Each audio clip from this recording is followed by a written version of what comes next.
Assalamualaikum warahmatullahi wabarakatuh.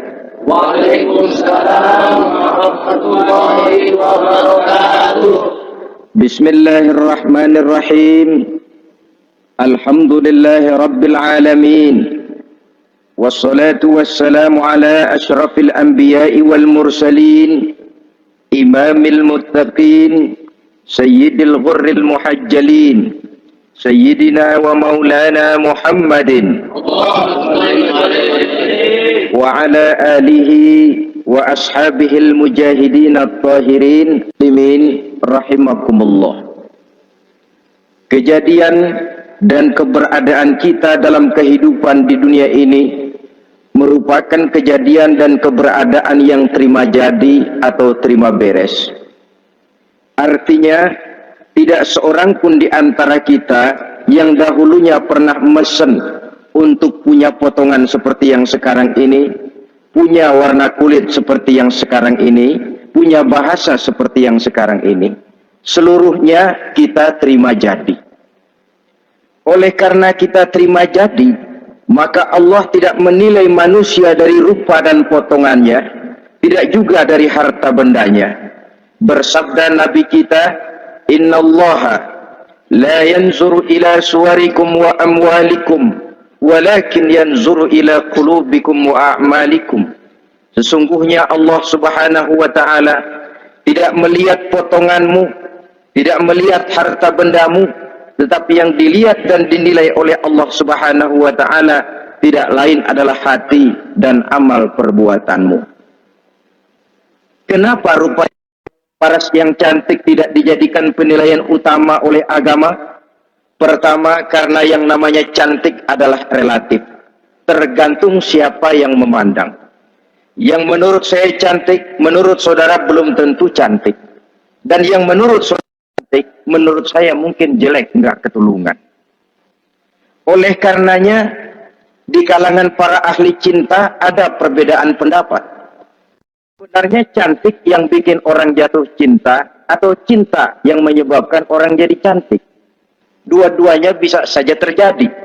Mungkin karena cantik orang lalu jatuh cinta, mungkin sudah kadong cinta biar gempor cantik juga. Tapi yang jelas cantik adalah relatif.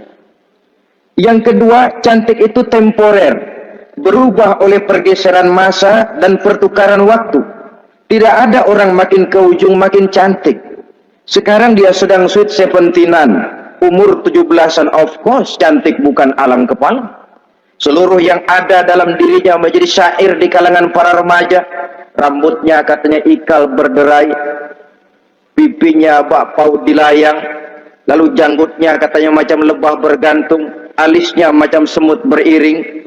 Kalau dia senyum orang pada lemes. Itu sekarang 2, 30, 40 tahun yang akan datang kalau dia senyum mungkin orang lari semua. Cantik itu temporer. Dan yang ketiga, di atas langit masih ada langit lagi. Di atas yang kita anggap cantik, rupanya masih ada yang lebih cantik lagi. Oleh karena itu, penilaian inti dari agama bukan soal potongan, bukan soal harta benda, tapi hati dan amal perbuatan.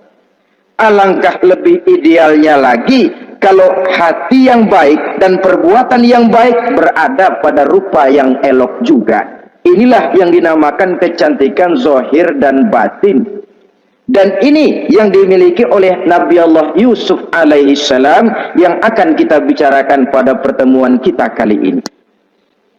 Pantas kalau pada saat kita berdiri di muka cermin, disunahkan kita membaca doa seperti yang diajarkan Nabi, Allahumma kama hassanta khalqi fahassin khuluqi. Ya Allah, sebagaimana telah engkau baguskan rupaku, baguskan juga kiranya akhlak dan budi pekertiku. Supaya kecantikan zahir diiringi dengan kecantikan batin. So apa gunanya zahir yang cantik kalau batinnya berbahaya? Itu yang orang bilang, apa guna katanya berkain batik kalau tidak dengan kebaya? Apa guna berparas cantik kalau melulu bawa bahaya? Saudara-saudara yang saya hormati, Nabi Yusuf alaihi salam diberikan oleh Allah ketampanan zahir dan batin. Artinya zahirnya beliau memang tampan, batinnya pun memang beliau adalah baik. Dan inilah kebaikan yang berlipat ganda. Kadang-kadang ada orang yang tampangnya sederhana saja, tapi batinnya baik. Itu lebih baik ketimbang yang zahir dan penampilannya baik, tapi batinnya rusak. Maka kebaikan yang dianugerahkan Allah dalam kehidupan ini sesungguhnya bukan untuk to show only, bukan cuma untuk sekedar dipamerkan, jadi kebanggaan, macam kontes ratu-ratuan yang manfaatnya hampir tidak ada. Kecantikan untuk disyukuri, kecantikan untuk digunakan kepada hal-hal yang bermanfaat sesuai dengan perintah dari yang memberikan kecantikan itu. Saudara-saudara yang saya hormati, Nabi Yusuf alaihi salam seorang nabi yang oleh Allah diberikan kecantikan zahir dan juga kecantikan batin. Beliau adalah putra dari Nabi Yakub, dari Nabi Ishak, dan dari Nabi Ibrahim alaihi salam. Artinya ayah beliau bernama Nabi Yakub, kakeknya adalah Nabi Ishak, dan datuknya adalah Nabi Ibrahim alaihi salam. Ia bersaudara sebanyak 11 orang. Dari orang saudaranya ini hanya satu yang seibu sebapak, yaitu Benyamin. Sedangkan yang lain adalah saudara dari lain ibu. Nah, sejak kecil Nabi Yusuf ini sudah memperlihatkan tanda-tanda bahwa di kelak kemudian hari dia akan tumbuh menjadi seorang besar. Sebab itu wajar kalau ayahnya memberikan perlakuan yang agak istimewa kepada Nabi Yusuf. Dan ini tentu memancing sifat iri dari saudara-saudaranya yang lain. Apalagi pada satu malam Nabi Yusuf di kala remaja itu pernah mimpi. Mimpi ini beliau ceritakan kepada ayahnya. Kata beliau, "Ya abati, inni ra'aitu ahada asyara kawkaba wasyamsa wal qamara ra'aituhum li sajidin." Jadi satu hari Nabi Yusuf cerita kepada ayahnya, "Ayah, saya mimpi." Mimpi apa Yusuf? "Saya melihat dalam tidur saya ada 11 bintang, lalu matahari dan bulan. Saya lihat seluruhnya sujud kepada saya." Ayahnya mendengar mimpi ini, mengerti takwil, lalu pesan kepada Nabi Yusuf, "Yusuf, mimpi ini jangan kau ceritakan kepada saudara-saudaramu.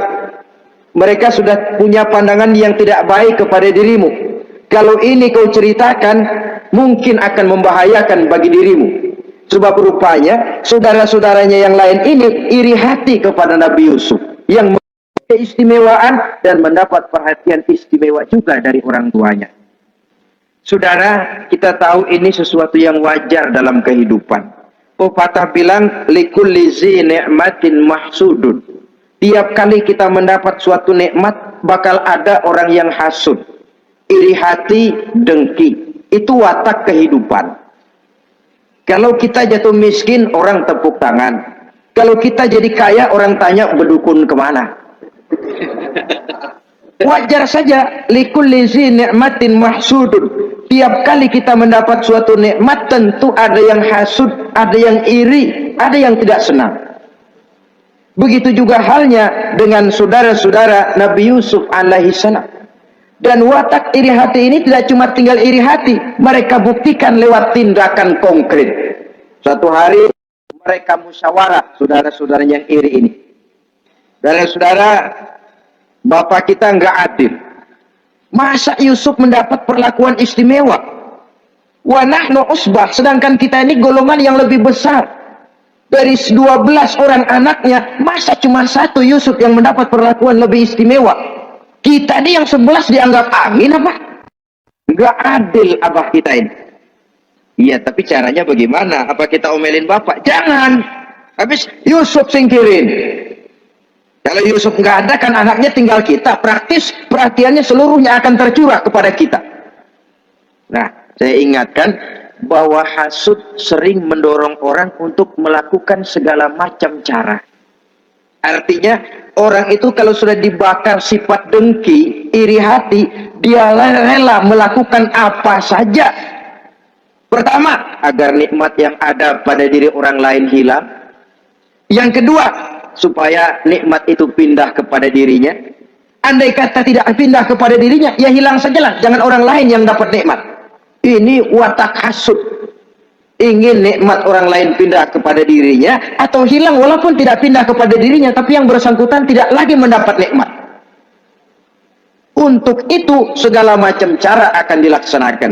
Ini dicontohkan dari usaha yang dilaksanakan oleh saudara-saudara Nabi Yusuf alaihissalam.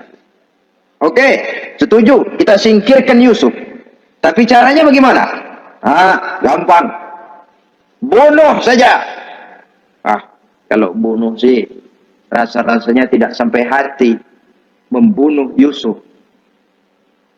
Lalu bagaimana? Kita kucilkan saja dia.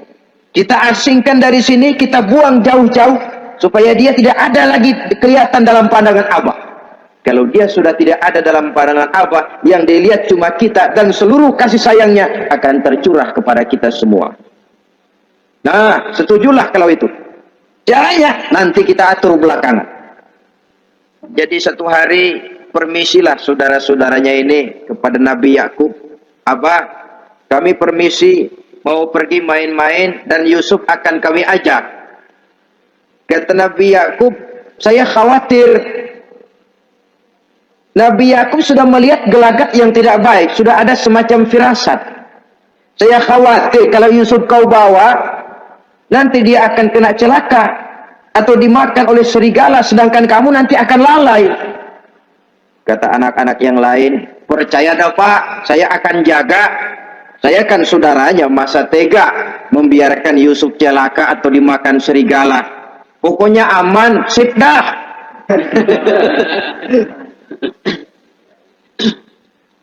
Sampai akhirnya Nabi Yakub mengizinkan. Pergilah 12 bersaudara ini pergi bermain-main. Mula-mula berkejar-kejaran, Yusuf ikut main kejar-kejaran.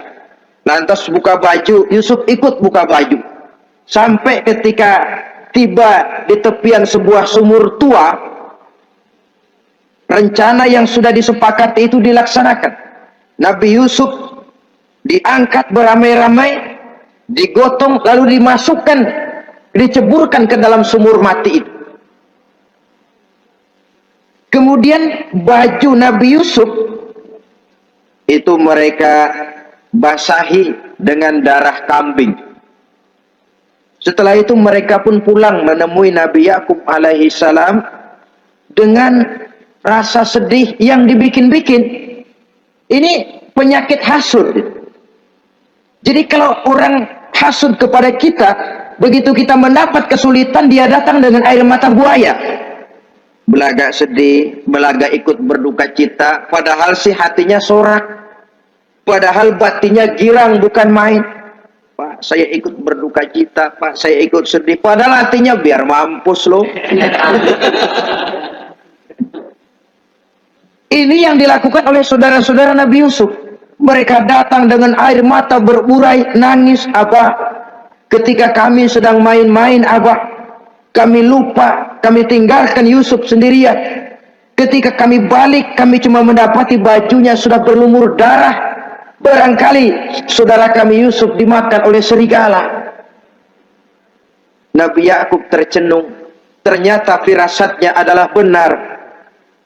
Baju Nabi Yusuf itu yang berlumur darah kambing, buatan saudara-saudaranya yang hasud tadi, diciumi dan dipeluk oleh Nabi Yakub. Kepedihan seorang ayah yang ditinggalkan oleh anak tercintanya. Saudara, adapun Nabi Yusuf alaihi salam tercebur di sumur mati itu. Sampai pada satu hari ada khalifah, ada kafilah niaga dari negeri Madian hendak menuju ke negeri Mesir, lewat di tempat itu. Ketika salah seorang mereka bernama Malik bin Do'ar hendak mengambil air, timba diturunkan ke dalam sumur. Begitu diangkat, ini air kok berat amat. Makin diangkat, makin berat. Sampai di atas, bukan air, orang isinya. Ada orang di ember. Dia lihat rupanya sangat tampan, elok, cantik. Ini barangkali anak bangsawan ini. Parasnya begini cantik, begini tampan. Ini kalau dijual di Mesir nanti tentu harganya mahal nih. Order nih. Objek. Maka dibawalah Yusuf ini ke negeri Mesir. Setibanya di sana diperjualbelikan sebagai budak belian. Nah, nasib baik rupanya Yusuf ini ketika terjadi pelelangan dibeli oleh seorang pembesar istana, seorang menteri yang bernama Kitfir. Kitfir melihat, ini cantik anak remaja ini. Tampangnya elok, parasnya indah, kelihatannya budi pekertinya pun halus. Kita ambil saja ini, kata Kitfir kepada istrinya Zulaikha. Kita angkat dia jadi anak, siapa tahu nanti dia memberikan manfaat yang besar bagi kita. Baiklah, baiklah. Dan sejak saat itu Yusuf dipelihara di rumah Kitfir dalam istana yang tinggal bersama istrinya Zulaikha. Menurut satu riwayat 10 tahun lamanya Nabi Yusuf tinggal di tempat Kitfir. Dan selama 10 tahun itu tentu terjadi perkembangan baik jasmaninya maupun rohaninya. Dari anak-anak ia berubah menjadi remaja, lalu meningkat ke arah dewasa. Makin matang kedewasaannya, makin tampan dan elok parasnya, makin cantik budi pekertinya, ditempa oleh watak kenabian yang disiapkan oleh Allah Subhanahu wa taala. Sehingga tidak heran ketampanan Nabi Yusuf ini lalu jadi buah bibir di kalangan istana. Tidak cuma anak perempuan bangsawan, tidak cuma istri para penguasa, sampai kepada kelompok orang awam selalu berandai-andai, kalau saja andai kata umpama saya bisa berdampingan dengan Yusuf, kalau saja kata-kata kalau saja ini keluar dari perempuan-perempuan yang melihat Yusuf alaihissalam. Dan yang unik, kecantikan Nabi Yusuf itu, kalau dia berdampingan dengan orang yang jelek, si jelek ini ikut sedikit cantik. Biasanya kan kalau ada orang ganteng duduk berdampingan sama orang jelek, makin kelihatan kegantengannya, yang jelek makin demek. Itu biasanya. Tapi kecantikan Nabi Yusuf ini tidak mengangkat orang lain.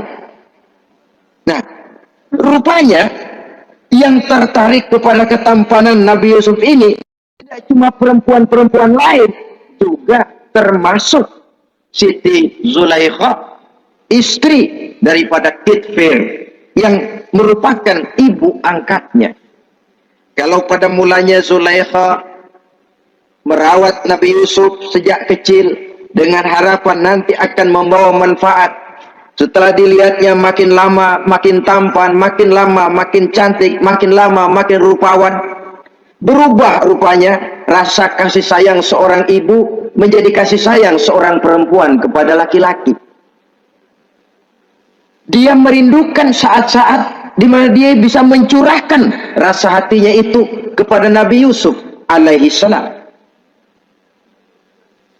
Hampir-hampir nyaris Zulaikha ini, kalau istilah anak muda barangkali, siang jadi kenangan, malam jadi impian. Kemanapun dia pergi, bayangan Yusuf juga yang selalu menggodanya. Selalu ditunggunya saat-saat yang mungkin untuk dia bisa menyampaikan hasrat hatinya kepada Nabi Yusuf alaihi salam. Dan saat itu pun datang. Satu hari Kitfir harus menghadiri persidangan negara. Rumah besarnya lenggang, para pembantu kebetulan tidak seorang pun ada di dalam. Inilah saat yang ditunggu-tunggu oleh Zulaikha. Keluarlah ia dari kamarnya dengan pakaian yang tipis sewarna dengan warna kulitnya, sehingga pakaian dalamnya nyaris tembus. dengan langkah yang diatur sedemikian rupa, memancing rangsangan, ia datang menghampiri Yusuf alaihi salam. Lalu dengan suara lemas memelas, ia pun memanggil Yusuf. Ada apa tuanku? Sini ya. Kalau bahasa kita. Melihat mendengar suaranya yang lain dari hari-hari biasa. Apalagi melihat pakaian Zulaikha yang begitu tipis. Jantung Nabi Yusuf berdetak sangat cepat. Darah mengalir dengan cepat. Maklum, beliau juga manusia, laki-laki, normal terlepas dari kenabiannya. Jantungnya dak-dikduk. Kemari Yusuf, sini. Ada apa tuanku? Sudah lama Yusuf. Lama apa tuanku? Saya memendam rindu kepadamu Yusuf. Siang malam engkau juga yang jadi tumpuan harapan saya. Kemanapun saya pergi seakan wajahmu juga yang saya lihat Yusuf. Tidur saya jadi tak nyenyak. Makan saya tak pernah membawa kekenyangan Yusuf. Tidur yang biasanya mendatangkan semangat seolah semuanya pergi meninggalkan saya Yusuf. Hembusan sepoi pagi mengusap bunga merekah dalam taman yang biasanya membawa keindahan, semuanya telah berganti dengan keindahan wajahmu Yusuf. Sinilah sebentar, penuhi hasrat hati saya. Saya segan tuanku. Segan kenapa Yusuf? Saya tidak mau mengkhianati tuan saya yang telah berbuat baik kepada saya. Apakah saya juga tidak pernah berbuat baik kepadamu? Benar, tuan juga berbuat baik kepada saya. Tapi pantang saya mengkhianati majikan saya. Yusuf, sekarang kesempatan yang baik. Kitfir, suami saya, sedang menghadiri persidangan penting di negara, di istana, dan rasanya akan lama dia baru kembali. Sementara para pembantu kita tidak ada di sini. Saya malu tuanku, saya segan. Malu kepada siapa? Tidak ada yang tahu, tidak ada yang lihat. Allah. Saya takut, saya malu kepada Allah tuanku. Padahal kalau menurut ukuran hati, Quran menjelaskan walaqad hammat bihi wa hamma biha. Sebenarnya Zulaikha cinta kepada Yusuf, Yusuf pun senang kepada Zulaikha. Iblis sibuk bukan main memasang jerat, pasang besi berani biar pada nyetung.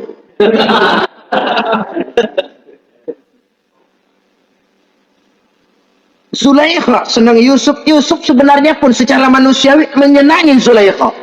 Walaula an ra'a burhana rabbih, tapi Yusuf ketika itu melihat larangan Allah, peringatan Allah, seolah-olah dia lihat Allah mengatakan Yusuf, ini letter S, dilarang parkir di sini. Menurut satu riwayat, Nabi Yusuf melihat ayahnya Nabi Yakub melambai-lambaikan tangan menyetop, seolah-olah melarang dia meneruskan langkahnya. Riwayat lain menjelaskan seolah-olah Nabi Yusuf dibisiki oleh malaikat Jibril, Yusuf, kalau kamu kalah sekarang, kamu sama saja gajah kemasukan semut di kupingnya terus mati. Tapi kalau kamu menang, kamu adalah gajah yang tidak terkalahkan. Ada semut mati oleh, ada gajah mati oleh semut. Alangkah memalukan. Binatang yang begitu besar jatuh hanya oleh binatang yang begitu kecil. Artinya apa? Kau akan jadi orang besar Yusuf. Apakah harus gagal dan jatuh cuma karena bujuk rayu seorang perempuan macam ini? Satu riwayat menjelaskan semacam itu. Sehingga mantap Yusuf, maaf tuanku, saya malu kepada manusia, saya malu kepada majikan, tapi saya lebih malu lagi kepada Allah. Saat ini majikan tidak tahu, orang seorang pun tidak ada yang lihat, tapi Allah pasti lihat. Itu yang saya malu. Ah Yusuf, jangan sok kalem. Mumpung situasi mengizinkan, mubazir nih. Zulaikha pun berangkat pergi ke tempat pembaringan, ke tempat tidur. Lalu dengan pose yang merangsang, aduhai, melambai-lambaikan tangannya, hai tanak, Yusuf sini, Yusuf kemari. Nabi Yusuf dipelihara oleh Allah. Ketika Nabi Yusuf tetap menampakkan keengganannya, Zulaikha jadi berang. Ya namanya istri pembesar ditolak oleh anak muda yang menurut penilaian dia nggak ada apa-apanya. Lu kan kecemplung di sumur, gua pungutin. Cuma sekedar segini aja nggak mau nurutin, kebangetan amat. Bukan Zulaikha kalau nggak nekat. Dia bangun dari pembaringannya, gemas, dia hampiri Yusuf. Kalau cara kita diunyeng Yusuf itu. Dipaksa Nabi Yusuf berlari ke arah pintu, ditarik bajunya dari belakang oleh Zulaikha, sobek belakang bajunya ini. Begitu baju sobek, pintu terbuka, Kitfir suami Zulaikha datang. Orang Arab bilang yumsak mablul, ketangkep basah. Ketangkep basah. Merah pada muka Zulaikha, sementara Kitfir pun matanya merah. Tapi Nabi Yusuf tenang-tenang saja. Ya enggak salah. Tenang-tenang saja Nabi Yusuf. Bukan tenang karena pengalaman, tenang karena memang tidak berbuat yang negatif. Kadang-kadang ada juga yang tenang tapi pengalaman. Oh, buaya itu. Kita ketahuan kepentok, ketangkep hansip, anteng. Itu bukan nggak salah, badak. Nabi Yusuf tenang karena memang tidak berbuat salah apapun. Nabi Yusuf tenang karena yakin dirinya benar, sehingga mantap menghadapi kedatangan Kitfir yang sangat tiba-tiba itu. Adapun Zulaikha ketika melihat suaminya berdiri di muka pintu, cepat-cepat dia berubah siasat. Inilah salah satu kelihayan makhluk bernama perempuan. Dia pandai bersalin rupa, dia pandai bermain minyak di atas air. Melihat suaminya datang, roman mukanya pun menjadi sedih, air mata berurai membasahi pipi. Papa, katanya. Apa balasan bagi orang yang mau menistakan istri papa? Maksudmu apa, Zulaikha? Yusuf gile. Dia mencari kesempatan dalam kesempitan. Dia mau menodai kehormatan saya. Dia hendak memperkosa saya. Kata Nabi Yusuf, bukan saya, Tuan. Saya enggak. Yang benar Yusuf, enggak. Zulaikha yang memaksa saya.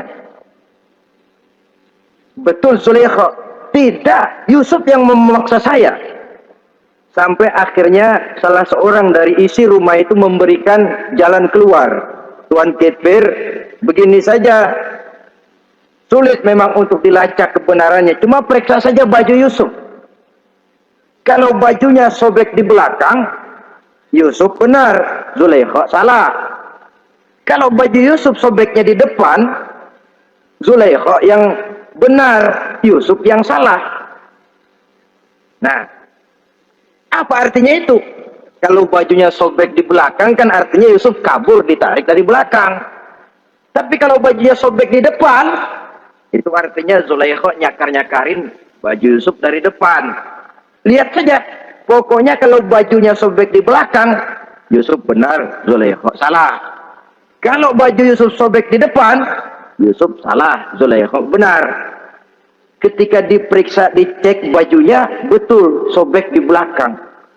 Artinya Yusuf benar, Zulaikha yang salah. Kata Kitfir, Zulaikha, jelas sudah bagaimana kejadian yang sebenarnya. Oleh karena itu, bertaubatlah kamu kepada Allah. Dan kau Yusuf, jangan ceritakan peristiwa aib ini kepada siapapun. Untuk menjaga nama baik kita bersama. Baik Tuan. Saudara-saudara kaum muslimin yang saya hormati. Tapi ya bagaimana? Serapi-rapinya menyimpan barang busuk, toh akhirnya tercium juga. Gosip ini Akhirnya tersiar di mana-mana, terutama di kalangan para pembesar. Sehingga kalau kumpul para istri pejabat, Zulaikha jadi bahan gunjingan. Kan main bini menteri demen sama budaknya. Nggak salah apa tuh? Jadi bahan ejekan. Ya sebab tentu ukuran mereka yang belum pernah ngelihat Yusuf, kalau duren ketemu duren dong. Masa duren ketemu ketimun ya bonyok.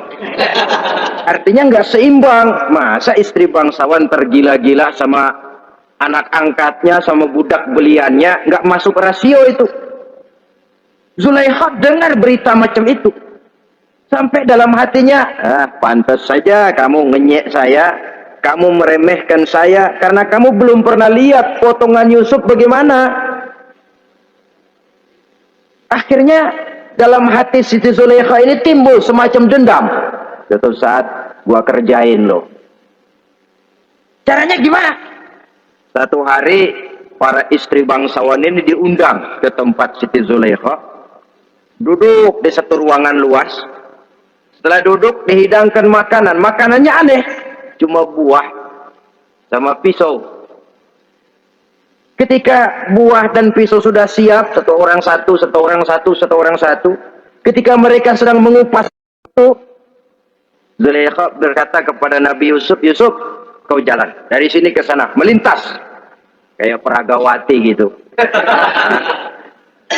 Untuk apa tuan? Pokoknya jalan aja dah. Nabi Yusuf jalan. Sejak beliau melangkah ke ruangan itu, semua mata perempuan-perempuan bangsawan yang lagi ngupas buah, semuanya tertuju kepada Yusuf. Ada yang matanya emang bolok, makin bolok. Ada yang ngeliatin campur mulutnya menganga. Apa kata mereka? Falamma ra'ainahu akbarnahu wa qatta'na aydiyahunna wa qulna hasya lillah ma hadza bashar in hadza illa malakun karim. Falamma ra'ainahu, ketika perempuan-perempuan itu melihat Yusuf, akbarnahu, mereka agungkan Yusuf. Wa qulna hasya lillah, mereka bilang, ini sih bukan orang nih. Ini malaikat nih. Bukan orang. Nah, orang segini cakepnya. Artinya belum pernah mereka lihat paras yang secantik dan setampan itu. Akibatnya apa? Nggak berasa mau motong buah keiris tangan. Rata-rata perempuan yang ada di situ tangannya pada luka. Kenapa? Mau motong buah, mata kemana, mulut kemana, tangan kepotong. Melihat itu semua, Zulaikha puas. Nah, kamu baru melihat sekejap. Bagaimana saya yang siang malam melihat Yusuf? Bagaimana saya yang tiap saat hidup bersamanya? Bagaimana saya nggak merindukan dia? Ente yang baru pernah melihat sekelebatan udah motong tangan. Saya yang tiap hari sama-sama dia nggak celeng juga udah pantas. Saudara-saudara kaum muslimin yang saya hormati, akhirnya untuk menjaga nama baik keseluruhannya, Nabi Yusuf pun mengalah. Karena berita ini sudah tersiar, Yusuf dipojokkan, tidak cuma sekedar dipojokkan, beliau dimasukkan ke dalam penjara. Tapi apa kata beliau? Rabbi sijnu ahabbu ilayya mimma yad'unani ilaih. Ya Allah, kalau memang karena resiko penolakan saya terhadap ajakan Zulaikha menyebabkan saya harus masuk penjara, penjara lebih saya sukai, penjara lebih saya cintai ketimbang ikut kemauan Zulaikha. Saudara-saudara, kadang-kadang kita berpikir, kalau kesempatan itu datang kepada kita, mampukah kita menjatuhkan pilihan seperti pilihan Nabi Yusuf ini? Lebih baik penjara ketimbang mengikuti bujuk rayu perempuan untuk melakukan perbuatan yang menyeleweng ini. Ini yang dipilih oleh Nabi Yusuf, tegar. Kalau memang sebagai resikonya saya harus masuk penjara, penjara lebih saya cintai, penjara lebih saya suka daripada mengikuti bujukan Zulaikha. Teguh karena suatu prinsip. Bukankah dalam perjuangan menegakkan akidah, Kadang kita mendapat piala, tapi tak jarang kita berhadapan dengan penjara. Kadang kita disanjung, kadang kita dicaci. Itu romantika perjalanan dari yang namanya perjuangan. Tapi pilihan harus ada. Ketimbang ikut bujuk rayu perempuan yang mengajak melakukan perbuatan serong, penjara lebih saya cintai. Sudah pada saat hendak diajak tidak ada yang melihat, beliau menolak. Akibat penolakannya pun masuk penjara, tapi penjara lebih menyenangkan hatinya ketimbang hidup merdeka tapi jiwa terpenjara. Inilah Nabi Yusuf barangkali. Biar badan masuk penjara asal jiwa merdeka. Kita sekarang sebaliknya. Jiwa terpenjara tidak jadi soal asal badan merdeka. Maka jiwa kita sering dijajah. Entah dijajah harta, entah dijajah pangkat dan jabatan, entah dijajah iblis. Jiwa kita yang terpenjara, sementara badan kita merdeka. Nabi Yusuf tidak. Biarlah badan di penjara, asal jiwa merdeka untuk menegakkan sesuatu yang hak. Saudara-saudara yang saya hormati, adapun di dalam penjara itu, Nabi Yusuf satu sel dengan 2 orang bekas pelayan istana yang dituduh menaruh racun ke dalam hidangan yang hendak disajikan kepada raja. Yang satu tukang ngatur minuman, yang satu tukang ngatur makanan untuk raja. Siapa yang naruh racun nggak jelas, tapi dua-duanya ditahan. Nah, sampai satu malam teman satu sel ini dua-duanya ngobrol kepada Nabi Yusuf. Yusuf, kami ini dipenjara karena dituduh menaruh racun ke dalam hidangan yang dihidangkan kepada baginda raja. Siapa yang salah, kami sendiri tidak tahu. Saya nggak ngerasa naruh racun, kata yang tukang ngatur minum. Saya juga enggak, kata yang tukang ngatur makan. Sampai satu malam mimpi. Mimpi itu diceritakan kepada Nabi Yusuf. Kata yang tukang ngatur minuman, Yusuf, saya mimpi. Saya memeras anggur, lalu menghidangkannya kepada baginda raja. Apa arti mimpi saya? Kata yang tukang hidangin makanan, kalau saya Yusuf, saya ngimpi menjunjung roti di atas kepala saya, itu roti dipatokin burung. Apa arti mimpi saya? Saudara-saudara, Nabi Yusuf tersenyum. Adapun kamu yang mimpi memerah anggur, kamu akan keluar dari penjara bebas dan akan kerja lagi di istana. Adapun kamu yang mimpi menjunjung roti dipatokin burung, kamu akan dihukum mati, disalib, dan kepalamu akan dipatokin oleh burung. Ini tukang roti ngotot, bisa aja lu ah. Ya lempengan apes ramalannya. Ya bukan soal bisa nggak bisa, lihat aja kenyataannya. Cuma kepada kamu yang tukang ngatur minuman, saya pesan, kalau nanti kamu bebas kembali di istana raja, tolong ceritakan ehwal saya kepada baginda raja ini. Saya mendekam di penjara ini tanpa berbuat salah apapun. Baik, insya Allah Yusuf. Dan ketika persidangan memutuskan seperti tepat yang diramalkan Nabi Yusuf, si tukang menghidangkan makanan dihukum mati, si tukang menghidangkan minuman kembali kerja di istana. Tapi begitu kerja, dia lupa sama pesan Nabi Yusuf. Itu biasanya watak orang memang begitu. Kalau dalam keadaan kepepet, macam-macam janjinya. Begitu keadaannya longgar, lupa sama janjinya. Sehingga ada pepatah katanya, nolongin anjing kejepit. Waktu kejepit, kaing-kaing minta ditolongin. Begitu darah ditolongin, yang nolongin bisa digigit.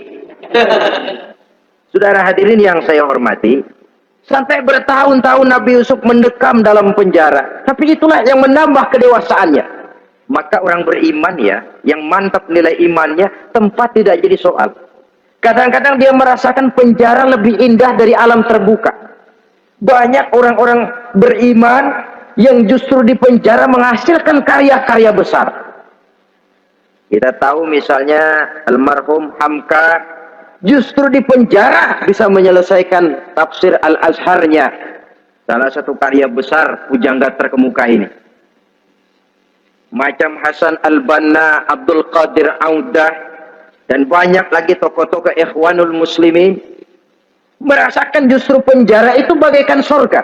Kenapa? Mereka yakin di penjara untuk sesuatu yang benar, maka tempat tidak pernah jadi masalah.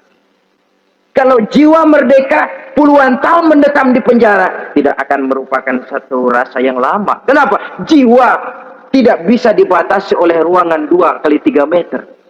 Jiwa yang merdeka tidak bisa dibatasi dengan teralis besi. Jiwa yang merdeka tidak bisa dibatasi dengan dinding tembok yang tebal.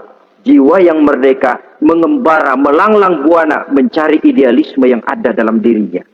Itu yang dirasakan oleh Nabi Yusuf alaihissalam. Untungnya satu malam raja ngimpi. Untungnya ini ngimpinya luar biasa. Ada 7 ekor lembu gemuk-gemuk makanin 7 ekor lembu yang kurus-kurus. Lalu ada 7 batang gandum yang isinya gemuk-gemuk. Ada 7 batang gandum yang sudah layu-layu. Nah, pagi-pagi ini seluruh dukun-dukun istana dikumpulin, para ahli nujum apel menghadap baginda raja. Nujum, dukun, ada apa Tuan Raja? Tadi malam saya ngimpi, ada 7 ekor lembu gemuk-gemuk memakan 7 ekor lembu yang kurus-kurus. Coba takwilkan apa arti mimpi saya itu. Dukun kata, baru tumben nih, aku dengar mimpi begini. Kata Nujum ditanya Nujum godek. Ah, Tuan Raja itu mah kembang tidur aja kali ah. Tidak seorang pun yang mampu mentakwilkan arti mimpi baginda. Sampai tukang minuman dengar lapor, Tuan Raja, ada apa, Mas? Saya waktu di penjara, ada seorang anak muda namanya Yusuf, dia mentakwilkan mimpi saya dan pas seperti takwilnya. Ah, panggil Yusuf. Dipanggil Yusuf, dibukain pintu penjara, masuk tukang anggur, tukang minuman ini. Yusuf, ente, iya. Kemana aja? Itu dia Yusuf, kelupaan. Ya kalau kelupaan sehari 2 hari barangkali bisa ditolerir, kelupaan bisa tahunan. Cuma begitu dengar ada mimpi, pikir tukang minuman, ah kali aja ini Yusuf bisa takwilkan, kan jasa saya nemuin Raja sama Yusuf kan, komisi lumayan. Begini Yusuf, baginda raja mimpi begini-begini, barangkali kau bisa takwilkan, kau dipanggil menghadap Tuan Raja. Berangkatlah Yusuf menghadap Tuan Raja. Sesampainya di sana, mohon maaf Tuan Raja, menurut takwil saya, arti mimpi Tuan Raja itu akan datang satu masa di mana 7 tahun lamanya negara ini subur, makmur, aman, tentram, gemah, repah, loh jenawi, toto tentrem kertora harjo. Tapi akan datang setelah itu 7 tahun lamanya di mana musim kemarau membahana, tanah menjadi kering, gagal, rakyat diancam kelaparan. Dan kita harus siap-siap untuk itu. Itu takwil mimpi Tuhan. Caranya bagaimana Yusuf mengatasi krisis kelaparan ini? Ya kita bikinlah gudang-gudang untuk menyimpan makanan. Kalau lagi panen jangan mumpung. Ingat pada satu saat kita akan paceklik. Sehingga kata orang-orang tua dulu, kalau lagi sehat ingat dong bakalan sakit. Kalau lagi kaya ingat dong bakalan miskin. Semuanya itu milik daripada kehidupan. Tidak ada orang yang ketawa terus dalam hidup. Tidak ada orang yang nangis terus. Semuanya silih berganti, datang pergi, patah tumbuh, hilang berganti. Dunia hari ini bikin kita ketawa, besok dia buat kita menangis. Hari ini dibuatnya kita senyum, besok dibuatnya kita berurai air mata. Hari ini dijadikannya kita kaya, besok dijadikannya kita kere. Pantas kalau orang bilang, wamal hayatud dunya, Allah mengatakan wamal hayatud dunya illa lahun wala'ib. Hidup dunia ini cuma sandiwara. Tiap kita sekarang sedang memegang peranan. Ketika memegang peranan, ya jadi orang kaya peranan, jadi kiai peranan, jadi jenderal peranan. Sama saja dengan wayang golek. Gatot Kaca yang bertulang kawat berotot baja, punya ajian beraja musti, gagah perkasa, bisa terbang di angkasa. Hebat perkasa Gatot Kaca. Kapan? Waktu dipegang dalang. Betul apa benar? Gagahnya Gatot Kaca, sakti mandragunanya sang Gatot Kaca. Kapan itu? Waktu dipegang dalang. Begitu peranannya selesai, sama dalang dimasukin ke kotak, diam aja Gatot Kaca. Terbang kek enggak, diam aja. Begitulah kehidupan ini. Gagah kita menyandang bintang 4 di pundak. Gagah kita membawa harta yang banyak. Gagah kita membawa jabatan ini dan itu. Waktu oleh sang sutradara dimasukkan ke dalam lubang yang luasnya tidak lebih 1 kali 2 meter. Nggak bekutik. Nggak ada yang lawan. Jenderal yang berbintang 4 dilonjorin, dia yang lihat anteng aja. Habis peranan sudah sampai di situ. Dan itu wajar. Kata Nabi Yusuf, kalau lagi panen, ingat pada suatu saat kita akan paceklik. Jangan giliran panen, panen besar. Di daerah-daerah kita lihat, sudah panen pesta pora. Bukan bersyukur kepada Allah, tapi kegembiraan itu diwujudkan dalam bentuk lain. Tontonan yang membuat lupa diri, bermabuk-mabukan. Sehingga kadang-kadang kalau di daerah itu katanya kalau musim panen, musim kawin. Musim paceklik, musim cerai. Saudara-saudara kaum muslimin yang saya hormati, karena itu dalam satu hadis Nabi ingatkan, ta'arraf ilallah firraha ya'rifka fisyiddah. Ingatlah kepada Allah di waktu kamu senang, supaya Allah ingat kepadamu waktu kamu susah. Kalau waktu senang kita lupa kepada Allah, ya wajar. Kalau waktu susah Allah juga lupain kita. Dalam terjemahannya dengan kehidupan beragama, wa man a'rada an zikri fa inna lahu ma'isyatan dhanka wa nahsyuruhu yaumal qiyamati a'ma. Siapa yang berpaling daripada peringatanku, kata Allah, aku akan berikan dia penghidupan dan kehidupan yang sempit. Sempit itu apa, lalu tidak punya duit? Punya duit. Apa tidak punya harta? Banyak harta. Tapi banyaknya harta, tumpukan duit tidak membuat hatinya makin luas. Tidak membuat hidupnya makin lapang. Sempit, sempit, dan sempit. Itu azab. Yang paling celaka, wa nahsyuruhu yaumal qiyamati a'ma. Di akhirat kami kumpulkan dia bersama orang-orang buta. Allahu Akbar. Di padang mahsyar, dikala orang sibuk, pusing dengan urusan masing-masing, buta lagi. Yang nggak buta aja pusing. Mereka teriak-teriak, qala rabbi lima hasyartani a'ma wa qad kuntu basira. Ya Allah, kenapa kami buta padahal waktu di dunia kami melihat? Allah jawabnya enak aja, kadzalika atatska ayatuna fanasitaha wa kadzalika al-yauma tunsa. Rasain dulu. Dulu waktu di dunia datang peringatanku pada belaga pilon, kamu lupakan. Sekarang juga pantas kamu dilupakan. Waktu susah kamu lupa, waktu senang kamu lupa Allah. Waktu susah juga pantas kamu dilupakan Allah. Waktu di dunia kau berpaling dari peringatan Allah, kalau sekarang Allah berpaling kepadamu juga adil. Walaupun kalau Allah mau tidak berpaling juga adil, sebab Allah itu mutlak.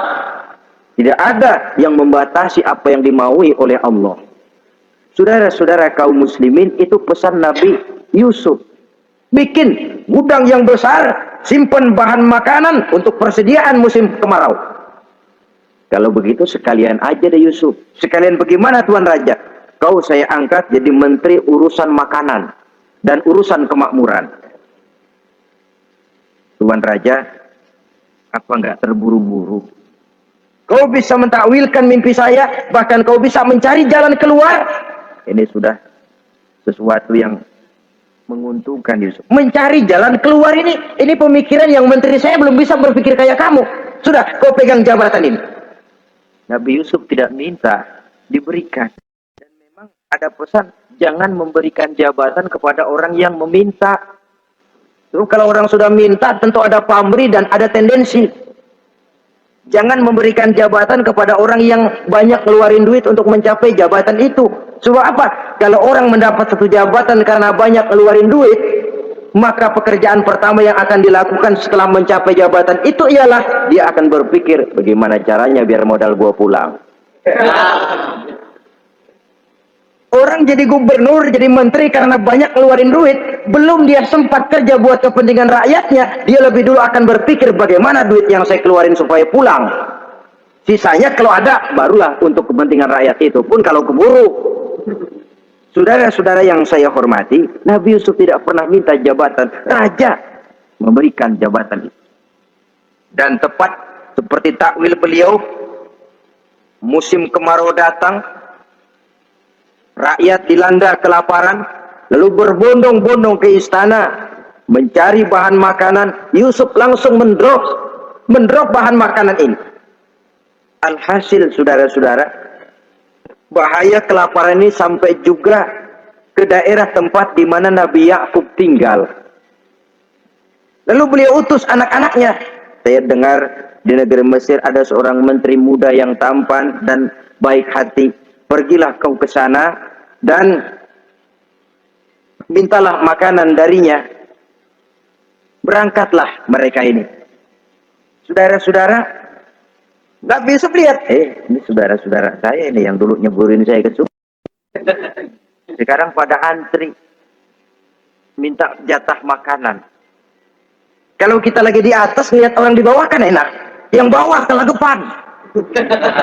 Orang sedang berkuasa, namanya lagi berkuasa, ngomong apa juga benar. Orang kalau lagi berkuasa kentut bagus masih. Tapi kalau sudah jatuh, jangankan apalagi buang angin, batuk aja diomelin. Miskin batuk melulu lah. Di atas itu, posisi di atas gampang buat mob.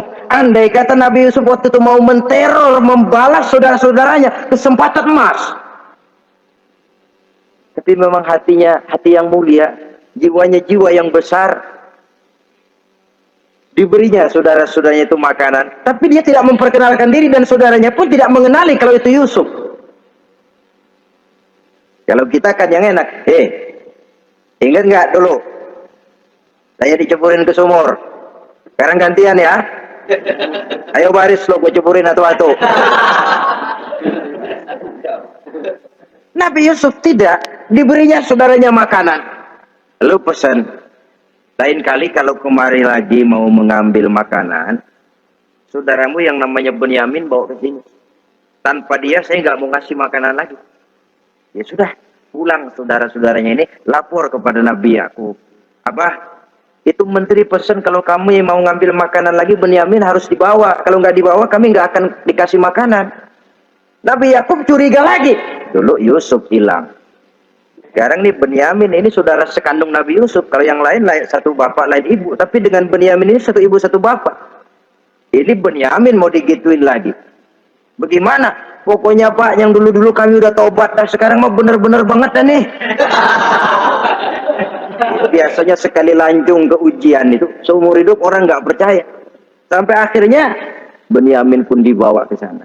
Saudara-saudara yang saya hormati, terjadilah pertemuan Yusuf dengan Benyamin dan akhirnya saudara-saudaranya ini dijelaskan siapa menteri itu sebenarnya, diminta menjemput Nabi Yakub.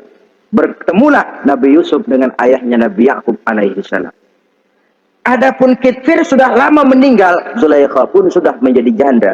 Namun dalam jandanya dia tetap merindukan Yusuf siang dan malam, didambakannya kapan saat pertemuan akan terjadi. Sampai ketika satu hari didengarnya Yusuf akan meninjau satu daerah, dia sudah diri paling depan. Ketika Yusuf lewat, dia nyindir dengan katanya, Maha suci Allah yang memuliakan orang yang takwa dan menghinakan orang yang berdosa. Merasa ada sindiran, Yusuf nengok. Zulaikha kan? Iya Yusuf. Kitfir bagaimana? Sudah meninggal. Lalu keperluanmu apa sekarang? Saya cuma memerlukan engkau Yusuf. Saudara-saudara, Nabi Yusuf akhirnya kawin dengan Zulaikha yang cantik, menawan, dan rupanya setelah kawin itulah Nabi Yusuf baru tahu bahwa Kitfir ternyata tidak bisa berfungsi sebagai suami. Dengan kata lain, puluhan tahun Zulaikha kawin dengan Kitfir tetap perawan, utuh, awet. Rupanya Kitfir liwat terus dan numpang liwat, nggak pernah mampir. Dan sejak saat itu berbahagialah Nabi Yusuf dengan Siti Zulaikha. Kita ambil hikmah dari riwayat singkat ini. Pertama, kecantikan zohir lebih penting, kecantikan batin lebih penting dari kecantikan zohir. Alangkah lebih baik lagi kalau kecantikan zohir itu berpadu dengan kecantikan batin. Karena dalam pandangan Islam, Allah tidak menilai manusia dari rupa dan harta, tetapi dari hati dan amal perbuatan. Yang kedua, bahwa ujian dan cobaan yang diterima Nabi Yusuf tetapi dihadapi dengan ketabahan, pada akhirnya menghasilkan kebahagiaan. Kebahagiaan dunia dan kebahagiaan akhirat. Inilah saja pertemuan yang singkat ini. Mudah-mudahan ada manfaatnya. Terima kasih atas segala perhatian. Mohon maaf atas segala kekurangan. Wassalamualaikum warahmatullahi wabarakatuh. Waalaikumsalam warahmatullahi wabarakatuh.